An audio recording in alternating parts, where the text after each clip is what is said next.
Episode 4 of Loki was the most revealing and game-changing installment yet. The episode also had some treats in store for Marvel Comics fans and MCU diehards. Here are a few Easter eggs you may have missed in Loki Episode 4. One of the biggest surprises to come in Episode 4 is the return of Jamie Alexander as Lady Sif. We hadn't seen the character in the MCU since 2013's Thor: The Dark World, and while we suspected the missing hero might be returning, her appearance was still shocking nonetheless. Sif's cameo was brief, and those unfamiliar with Norse mythology might have missed a famous story hiding in plain sight. When she first encounters Loki, Sif is holding a lock of her dark hair. She charges at Loki, beyond aggravated that he cut off her tresses, and calls him pathetic and conniving in addition to other unpleasant words. She aggressively knees and punches him, and Loki has to relive the event over and over as he's stuck in a time loop.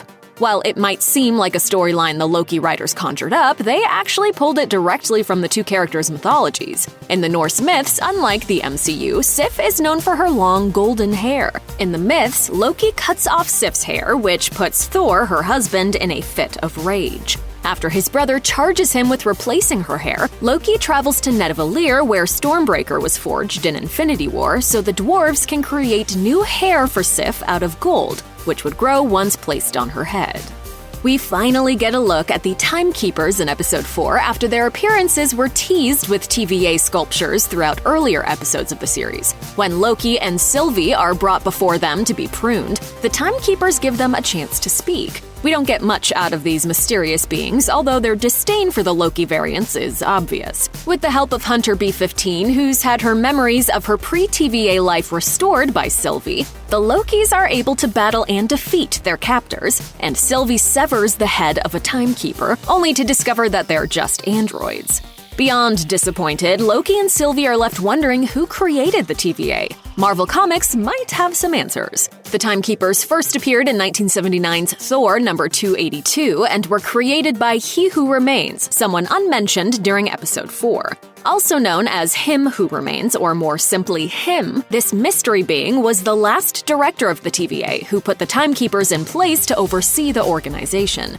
Originally, Him created the Time Twisters in 1976's Thor number 243, another trio of beings who strayed from their directive and began destroying Earth every 3,000 years. In Loki, the time-looping devices used by the TVA are known as Time Twisters in an apparent nod to these characters. Sorry, the Time Twister just loops you, not the furniture. While we don't know who specifically created the TVA in the world of Loki, He Who Remains or the Time Twisters might have some insight. Different versions of Loki are teased in Episode 2 during a briefing Mobius gives to a group of Minutemen and other TVA workers before they take off to Oshkosh, Wisconsin. These variants are displayed on a hologram, which depicts 5 different versions of the character. None of these guys, however, match the 4 new Lokis we meet in the Episode 4 mid-credit scene. Thanks to the credits, we know these variants are Boastful Loki, Classic Loki, and Kid Loki. Oh yeah, there's also a Crocodile Loki. Classic Loki sports the traditional garb the character wore when he first appeared in 1962's Journey into Mystery number 85. Kid Loki has a much shorter history in the comics, first appearing in 2010's Thor number 617. This incarnation came about after the original Loki died, but he was reborn as a child who eventually joins the Young Avengers. The backgrounds on our other 2 variants are vague, but Boastful Loki's possession of a hammer could be a nod to 2020's Thor number 4. In this comic, Thor's brother is able to lift Mjolnir while on Jotunheim. Loki was also able to lift Mjolnir during Marvel's Axis event, when his moral alignment was reversed, which made him the god of heroism. Comic precedents aside, Boastful Loki's appearance at least hints at some sort of confirmation that a Loki variant is worthy. As far as the crocodile goes, there seems to be no history of this character in the comics. We've seen a frog version of Thor before, aka Throg the Frog of Thunder, in 2009's Lockjaw and the Pet Avengers number 1, and Loki turns Thor into a frog in Thor number 363, so hey, why not a crocodile Loki?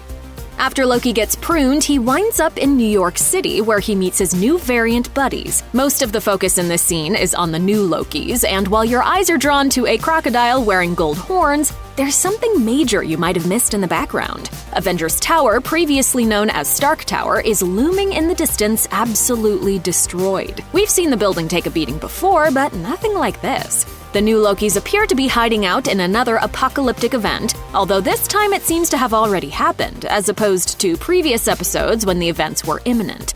Avengers Tower is decimated in this timeline, with its top floor balconies obliterated as it rests on a tilt. It looks like the barn door protocol wasn't installed on this former superhero hangout like it was for Avengers HQ in Endgame. Check out one of our newest videos right here. Plus, even more Looper videos about Loki are coming soon. Subscribe to our YouTube channel and hit the bell so you don't miss a single one.